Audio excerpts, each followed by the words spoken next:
So I've been on quite a journey emotionally last 24 hours. There's only a handful of teams that affect me emotionally 24 anymore. hours though, Rich? Last 24 hours, TJ. Well, last Michigan... No. Last 24 hours, I've been on a roller coaster here. Gotcha.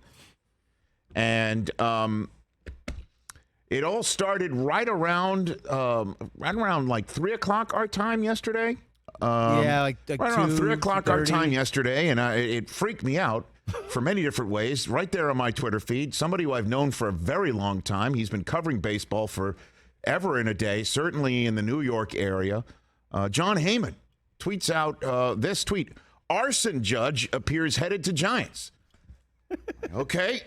Is that a cousin? Yeah, Arson Judge. Cool. And John must have gotten some information there at the hot stove meetings down the road from San Diego and just hit arson.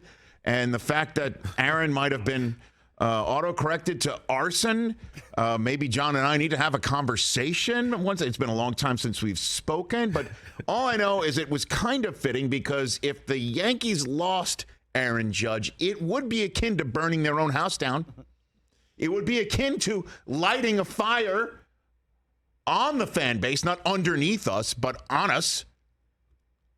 And it would be, in terms of fan base management, fan base team relationships, for the lack of a better analogy, a crime if they would let Aaron Judge walk out with the amount of money the Steinbrenner family is sitting on, with the amount of cash the Yankees generate through so many different ways, so many different tentacles of their business, that Aaron Judge would be allowed to walk.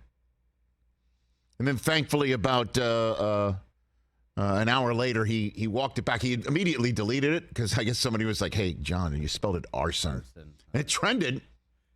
It trended. It was very funny. But, then I looked throughout the rest of the Twitterverse and the internet, ignoring my children in the process. Because this is serious business. Priority. This is one of the few things where Susie would actually look at me for sports and go, are you okay? Like she understands what this means, as opposed to, can we all understand that we have a family to run here right now? Get off your phone. This is one of those things that actually gets above it. Because your happiness will transfer to your family's happiness. And it's not just that. We had, as a family this year, Michael Kay was basically a babysitter to my children half the time in September because we were nonstop watching Judge. And it was a generationally talented player giving a once-in-a-generation amount of enjoyment to an entire family. We were locked in, as was the rest of America, much to Sean McDonough's dismay on occasion. But it was really jarring to feel for a moment that this wouldn't happen, because this, in my mind, Judge back to the Yankees, is the only result that made sense to me. I know he grew up in Linden, California, which is just east of Stockton, which is east of San Francisco. And the Giants offered, as you mentioned on the show yesterday, 9 years, $360 million.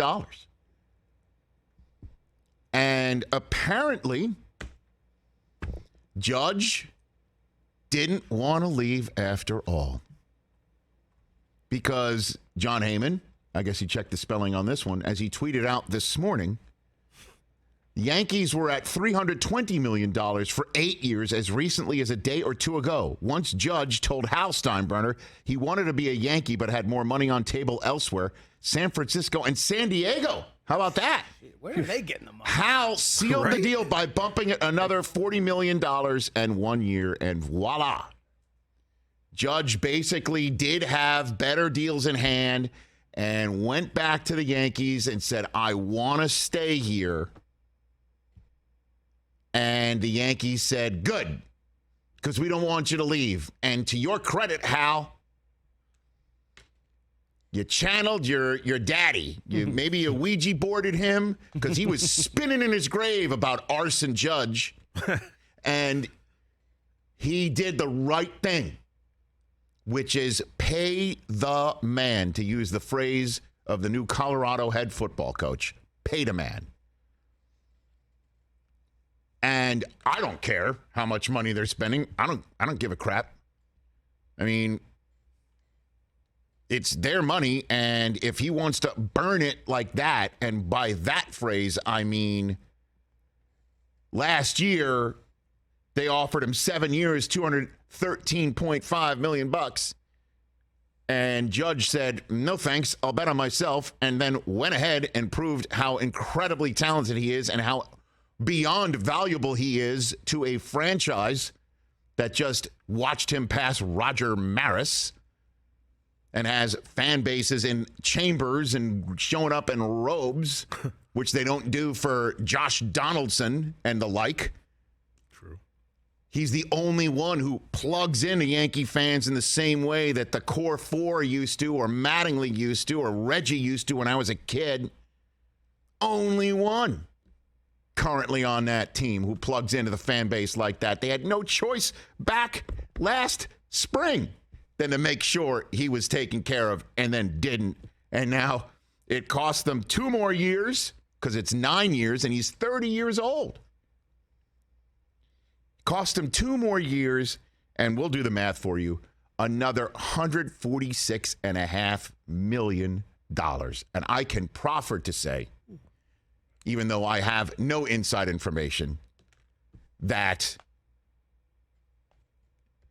if the Yankees had met his number last year, it would have been less than $146.5 million more dollars, I would imagine. Yeah. And you want to talk about arson? That's taking money and burning it.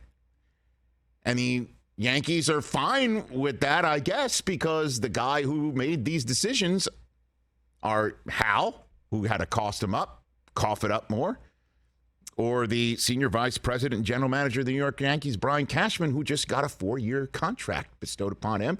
He's sticking around, and this was before Judge signed. So, not my money, cost them more money, but I say yes, only answer that can be had. And good for you, Aaron Judge. Good for you, because this is the smart decision to be made. Could have gone home to San Francisco, absolutely. Could have been hanging out with Tatis and Machado and Soto and Ron Burgundy and everybody else down there in San Diego. That would have been my choice. Okay, and it'd have been much nicer climbs. I totally get it. But there's only one New York City, and there's only one New York Yankees, and I know that sounds arrogant, certainly for a team that has not won it all since 2009. I totally get you. But this is a guy who can just look behind him now and say, that Monument Park, my 99 is going to be there. My 62 home runs, that is going to be there. This stadium, I am basically keeping upright. The fans love me.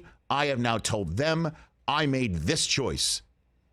I made the choice to stick with you. It will be a bond that lasts forever. He will never have to buy a meal or a drink or a ticket to a show or a bus or a train if his courtesy car breaks down in the city that never sleeps ever again.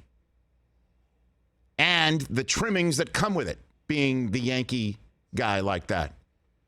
Last John Heyman tweet to tell the story. Judge is very likely to receive the captain title, as he should once Yankees deal is complete. God bless John Heyman. The L came up as an I. Somebody's got to proofread this man's copy before he hits send. But there it is. He's the captain, just like Jeter, just like Mattingly, just like Thurman. And John Heyman, unfortunately, did not give credit to the first person who broke the story. The first person was a guy named Jimmy Serrano on the show. He's got his own show, I think, in Las Vegas. Do you know they made this guy a captain? Can you imagine that? Go figure it out. Made him a captain. I'm sorry, that's a show called Sidney and Tony Darvo in the Morning. That's what it's called. I'm sorry, it's an overnight show. It's a midnight run, for Christ's sakes. Got it. Catch the Rich Eisen Show every single day on the Roku channel, 12 to 3 Eastern, for free.